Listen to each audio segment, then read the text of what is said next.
एक बार एक भिखारी अपने जीवन से परेशान हो चुका था। उसे हर एक चीज के लिए भीख मांगना पड़ता था।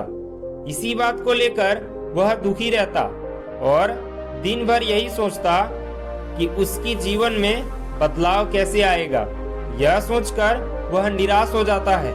वह हर दिन देखता कि बहुत सारे लोग निराश होकर आंखों में आंसू लिए लोग और विभिन्न चिंताओं से परेशान लोग गौतम बुद्ध की तरफ जाते और वापस लौटते समय वे लोग बहुत ही खुश होते थे। वह भिखारी यह नहीं समझ पा रहा था कि गौतम बुद्ध उसके साथ ऐसा क्या करते कि वे बेहद खुश हो जाते थे। वापस लौटते हुए लोगों के हाथों में न तो ढेर सारे पैसे होते थे और न ही सोने चांदी। तो फिर ऐसा क्या होता कि लोग बुद्ध के पास से लौटते वक्त इतना खुश होते थे।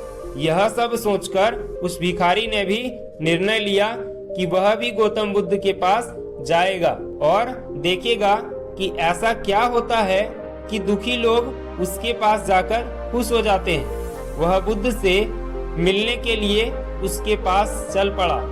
जहां बुद्ध मौजूद थे वहां बहुत लंबी कतार लगी हुई थी। वह भिखारी भी कतार में लग जाता है। कतार में लगकर वह अपनी बारी का इंतजार करने लगा। देखते ही देखते उसकी बारी आई और उसने बुद्ध से कहा, बुद्ध, मैं बहुत ही गरीब हूँ, मेरे पास कुछ भी नहीं है। मुझे अपना जीवन चलाने के लिए भी दूसरों से भीख मांगनी पड़ती है। अब आप ही बताइए कि मैं अपने जीवन को कैसे बेहतर कर सकूं। यह सब सुनकर बुद्ध ने कहा, तुम गरीब नहीं हो, तुम्हें ऐसा लगता है क्योंकि आज तक कभी तुमने किसी के लिए कुछ भी नहीं किया, न ही तुमने किसी व्यक्ति को दान दिया और न ही दूसरों की सहायता की। यह सब सुनकर भिखारी के मन में एक आशंका जाग उठी। अपनी आशंका को दूर करने के लिए भिखारी ने पूछा, मैं तो एक भिखारी हूँ, मैं लोगों को दान कैसे दे सकता हूँ और कैसे लोगों की सहायता कर सकता हूँ। मुझे तो खुद अपना जीवन चलाने के लिए दूसरों से मांगना पड़ता है। यह सब सुनने के बाद गौतम बुद्ध थोड़ी देर चुप रहे और फिर बोले, तुम्हारे पास हाथ है जिसे तुम लोगों की सेवा में लगा सकते हो और दूसरों का भला कर सकते हो।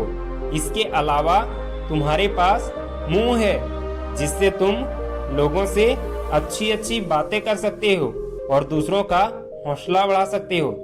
यह सब करके भी तुम दूसरों की सहायता कर सकते हो।